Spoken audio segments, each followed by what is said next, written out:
नमस्कार, आपलं स्वागत आहे आयकॉन स्टील प्रस्तुत बिल्ड आयकॉन या उपक्रमामध्ये. आज आम्ही आलोत विटा सांगली इथं आणि माझ्यासोबत आहेत यंग इंजिनियर संग्राम गायकवाड सर. आज मागच्या काही वर्षांपासून ते या फील्डमध्ये अतिशय उत्तमरित्या काम करत आहेत, ज्याच्यामध्ये रेसिडेन्शियल बंगलोज ही त्यांची स्पेशालिटी आहे आणि भविष्यात ते अनेक वेगवेगळ्या प्रोजेक्ट्सवर पण काम करणार आहेत. त्या आजवरच्या अनुभवाबद्दल आणि भविष्याबद्दल आपण त्यांच्याशी गप्पा मारणार आहोत बिल्ड आयकॉन या प्लॅटफॉर्मवर. तर आपण गप्पांना इथून सुरुवात करूया, ते म्हणजे करा. तुमच्या शैक्षणिक पार्श्वभूमीपासून. ते म्हणजे तुमची शाळा कुठली होती, तुमचं कॉलेज कुठलं होतं आणि सगळ्यात महत्त्वाचं म्हणजे सिव्हिल इंजिनिअरिंग या हं. फील्डमध्ये येण्यामागची प्रेरणा कोणाची होती? माझी शाळा क्रांती नाना पाटील इंग्लिश मिडियम होते. हं, परत माझं कॉलेज झालं 11वी-12वीला भवन कॉलेजवर आहे. हं, सायन्स मधून झालं. हं. नंतर डिप्लोमा मधून मी सिव्हिल इंजिनियर केलं पूर्ण. ओके. म्हणजे ह्या बिझनेस सिव्हिल मध्ये फील्ड मध्ये येण्याचं कारण म्हणजे माझं वडील आहे ते. पहिल्यापासून आमचा व्यवसाय आहे कन्स्ट्रक्शन लाईनचा. ओके. लहानपणापासून तो बिझनेस बघत आलोय ना, त्यामुळे त्या नाही. मग वडील पण याच धंद्यात असतात समजा, हो. आहेत तसं तुम्ही म्हणला तसं. तर तेव्हा जास्त दडपण येतं का मदत होते? नाही, मदत होती बऱ्यापैकी आपल्याला. ओके. पण मला वाटलं की वडील पण नाही, आहेत दडपण आणि नाही. तर काय वडिलांनी काय एवढं आपल्याला चांगलं काम करून ठेवलंय, लोकं असं म्हणणार, "अरे, तुझ्यावर पण एवढं काम करायची जबाबदारी" वगैरे हो. असं. नाही, बऱ्यापैकी मदत होते. भरपूर मदत होते मला. बरं, बरं. पुढचा एक महत्त्वाचा प्रवास असा आहे, की आता समजा तुम्ही शिक्षण पूर्ण झाल्यानंतर पहिली साईट मिळेपर्यंत बऱ्याचदा संघर्ष असतो. आता वडील हो. असल्यामुळे तुम्हाला थोडी मदत झाली असेल. पण स्वतः वैयक्तिकरित्या पूर्ण केलेली किंवा पूर्ण काम बघितलेली अशी पहिल्या साईटचा पहिली अनुभव माझं कॉलेज पूर्ण झाल्या मी पहिली साईड म्हणजे मी स्वतःच्या रेफरन्सवर आयसनमध्ये घेतली. कशी होती साईट? कशी मिळाली? साईड मिळाली म्हणजे फ्रेंड सर्कलवरून मला ती साईड भेटलेली. बरं, बरं. आणि मग कशी साईट होती? कसं तेव्हा काम करताना काय भीती म्हणजे वाटली, दडपण आलं? नॉर्मली असं दडपण होतच ना, पहिली स्वतः सगळ्या गोष्टी करायच्यात होय, होय, म्हणल्यानंतर. होय.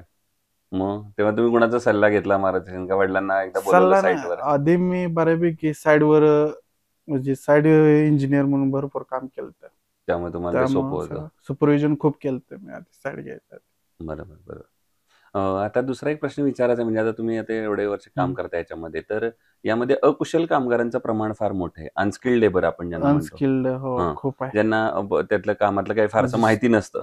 तर अशा लोकांबरोबर काम करणं हे कितपत धोकादायक आहे असं तुम्हाला वाटतं आणि तुम्ही कशी ती परिस्थिती हाताळता साईटवर?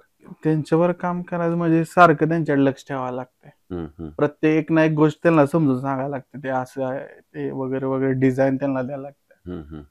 स्टील म्हणा, हे करा. स्टील डिझाइन भरपूर काम करायचं नाही. स्टील डिझाइन म्हणजे काय माहीत नसते काय कळलं. बरोबर. त्यांना एक ना एक गोष्ट सांगून द्यायला लागते. हं, हं, हं.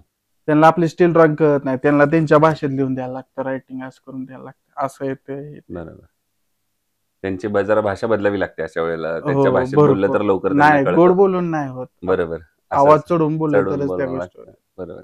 पण तुमचा आवाज तसा नम्र आहे, त्यामुळे तुम्हाला आवाज चढवून बोलण्याची फारशी सवय नाही असं दिसते. का नम्र तुमचा चढतो आवाज कधी-कधी साईटवर असताना? चढतो आवाज अच्छा. भरपूर. बरं, ठीक आहे. पुढचा प्रश्न असा आहे, की जेव्हा आता तुम्ही हं. रेसिडेन्शियल बंगलोजवर काम करता, तर तुम्हाला कस्टमरकडनं असं कायम एक म्हणणं असेल, की माझं बजेट थोडं कमी आहे. हां. इतक्याच बजेटमध्ये मला बसवून द्या. आणि एक इंजिनिअर म्हणून तर तुम्हाला वाटत असतं, की आपण चांगलं एक दर्जेदार बांधकाम करावं. तर अशा वेळेला बजेट आणि दर्जा या दोन्हीची सांगड कशी घालता मग तुम्ही? बजेट नंतर म्हणजे सांगायला घालताना मी त्यांना त्यांच्या रिक्वायरमेंट आधी ऐकून घेतो. हं, त्यांच्या रिक्वायरमेंट घेतल्यानंतर काय असेल ते त्यांचं बजेट काढतो हं, आणि असे तुमचं बजेट आणि बजेट मॅच होत नाही. हं. तुम्हाला असं वाटत असेल तर मी खूप पैसे सांगतो तर तुम्ही मटेरियल द्या. लेबर बेस आणि काय असेल सुपरविजन आणि इंजिनिअर फी काय असेल ते द्या मला म्हणतो मी. बरोबर. काय की शेवट आपण सुरुवात गोड करणार आहे, शेवट पण गोड व्हावं. वाह! काय की मटेरियल वगैरे काही माझ्या घरातलं मटेरियल नाही म्हणतो. काय बरोबर, की मटेरियल आजचा रेट आज येत आहे तर उद्या वेगळा रेट असतो. बरोबर. रोज रेट अनालिसिस रेट होते. होय, होय. वाढतोय, कमी होते. बरोबर, बरोबर. पुढचा प्रश्न आता या सगळ्या प्रश्नांपेक्षा वेगळा आहे. ते म्हणजे हं. तुम्ही इथले मूळचे सांगलीचे आहात, इंजिनिअर आहात फायनल. आणि तुमच्या हातात जसं आम्ही म्हणतो हं. कायम, की इंजिनिअरच्या हातात देशाचं भवितव्य असतं. हो. त्या दृष्टीने तुम्हाला हा प्रश्न विचारायचा आहे. ते म्हणजे सांगली जिल्ह्याच्या विकासाचं व्हिजन असं जर विचारलं, तर तुमच्या डोळ्यासमोर कुठले मुद्दे येतात किंवा कुठले क्षेत्र येतात, सेक्टर येतात, ज्या सेक्टरवर आता काम करण्याची गरज आहे? जर सांगलीला आपल्याला एक सर्वांगीण विकास करायचा असेल, पुण्या-मुंबईसारखं पुढे न्यायचं असेल सांगली जिल्ह्याला, तर कुठले असे सेगमेंट आहेत, सेक्टर्स आहेत, ज्याच्यावर काम केलं पाहिजे? रोड एक आहे. हं, रोड म्हणजे अजून भरपूर ठिकाणी रोड झाले नाहीत आपल्या. हं. ओके. रोड म्हणा, नंतर कंपनी आल्या पाहिजे त्या इकडे भरपूर. ओके. कंपनी नंतर डेव्हलप झालं बऱ्यापैकी कंपनीवरच बेस आहे. दोन बाकी बऱ्यापैकी इकडं आपल्या भागात खूप काय आहे, बरोबर. कंपनीज नाहीत. नाही, फार महत्वाचं बेरोजगार पण आहे आपले, म्हणजे बरोबर. बरेच मुलं आपले पुणे वगैरे इकडे तिकडे जाऊनच जॉब करतात. फार महत्वाचा मुद्दा तुम्ही सांगितलात की हम्म. एकतर रस्ते पाहिजेत, इंडस्ट्री आल्या पाहिजेत, आणि इंडस्ट्री हे दोन पाहिजे, आल्या की ऑटोमॅटिकली रोजगार ऑटोमॅटिक सुधारला आपलं म्हणत. सगळं. तर मग सरकारनं काय पावलं उचलली पाहिजेत असं तुम्हाला वाटतं, हे जर 2-3 प्रश्न सोडवायचे असतील तर, किंवा त्याला गती द्यायची असेल तर? गती द्यायचं असेल तर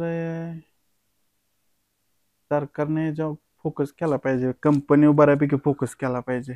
बरोबर. कंपनी कुठल्या आपल्या भागात येते, त्या एमआयडीसी आपल्या कशा मोठ्या होत्या ह्या डोक्यात घेतल्या पाहिजे त्या गोष्टी. बरोबर. कारण की आता विटा आमचं बघायला गेलं तर तिथं काय एमआयडीसी असून नसल्यागत आहे. पोरांना बरोबर. नाही त्या कंपनी येते तिथं, म्हणजे आपली पोरं कामालाच नाही तिथं, बिहारी असले लोक कामाला जातात. बरोबर. म्हणजे तिथे एमआयडीसी येऊन आपल्या इथल्या मुलांना काय उपयोगच नाही. बरोबर. पुढचा असा एक प्रश्न आहे, आतापर्यंत आता तुम्ही काम केलेलंच आहे, तर अनेक प्रोजेक्ट केलेले आहेत. तर असं करताना एखाद्या साईटवर एखादी अडचण आली आहे, समस्या आली आहे, प्रॉब्लेम आलाय, आणि त्या आव्हानावर तुम्ही कशी मात केलीत, असा एखादा प्रसंग सांगू शकाल का?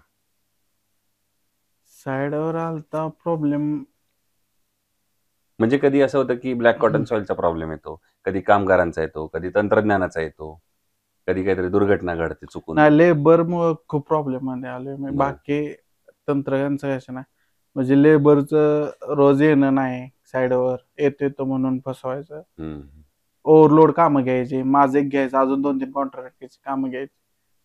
त्यामुळे म्हणजे मालकांना बरं हॅरेसमेंट होते, मालकांना वाटतं आपण त्यांना खोटं बोलतो. बरोबर. लेबर मुळे बऱ्यापैकी प्रॉब्लेम येतो. आणि तुम्ही एका वेगळ्या कात्रीत सापडता, इकडून मालकालाही सांभाळायचं असतं, इकडून लेबर तर येत नसतात लेबर येत वगैरे. नसते. बरोबर. लेबर मुळे काम 6 महिन्याचं असते ते 8 महिन्यावर, 2 महिन्यात, 3 महिन्यात जातं. वाढत जातं. बरोबर. दुसरं, कन्स्ट्रक्शन मध्ये जेव्हा स्टील निवडायची वेळ येते, तेव्हा तुम्ही त्याचे काय पॅरामीटर्स बघता किंवा काय गुणवैशिष्ट्य बघता, आणि मग ठरवता की हे स्टील आपण वापरलं स्टील पाहिजे? बऱ्यापैकी आपण निवडताना ISI मार्क पहिल्यांदा बघतो, ISI मार्क. नंतर स्टीलचं ही क्वांटिटी म्हणा, हे म्हणा, रेट, मेन म्हणजे रेट. आता आयकॉनिक स्टील कसं आहे, मजबूत पण आहे, चांगला आहे, पण आहे, रेट पण चांगला आहे त्याचा. बरोबर. आणि आता मार्केटला खूप चांगला आहे त्याचा, माणसांना विश्वास बसला आयकॉनिक स्टील. वा. म्हणजे परवडणार आहे बऱ्यापैकी आहे सॅलरी. सगळ्यांपेक्षा रेट पण चांगला आहे आणि मजबूती पण चांगली आहे त्याची. मला रिंग मारताना प्रॉब्लेम येत नाही, काय येत नाही. आणि दुसरं म्हणजे शेवटचा प्रश्न, या क्षेत्रात जे तुमच्यासारखेच तरुण इंजिनियर्स येत आहेत, तुमचे ज्युनियर्स येत आहेत, फ्रेशर्स येत आहेत, त्यांना तुम्ही एक मित्र म्हणून काय सल्ला द्याल? त्यांना मित्र म्हणून एवढंच देईन की सल्ला देईन की क्वालिटी, आपण इंजिनियर आहे, क्वालिटीवर बऱ्यापैकी फोकस करावा. बरोबर. नाहीतर उपयोग नाही, क्वालिटीच. तर हे होते इंजिनियर संग्राम गायकवाड, आणि त्यांनी सांगितलं त्याप्रमाणे की दर्जावर सगळ्यात जास्त लक्ष दिलं पाहिजे, कारण एखादा माणूस तुमच्या हातात विश्वासानं पैसे, सगळ्या आयुष्याचे पैसे देत असतो, आणि त्याला एक दर्जेदार घर बनवणं ही आपली जबाबदारी आहे. त्यामुळे त्या दर्जावर तुम्ही कायम लक्ष द्या. पुन्हा एकदा आपले मनापासून आभार की तुम्ही आलात, आणि भविष्यात सुद्धा अशाच आयकॉनिक प्रोजेक्टची निर्मिती तुमच्या हातून घडावी, याच आयकॉन स्टील तर्फे मनपूर्वक शुभेच्छा.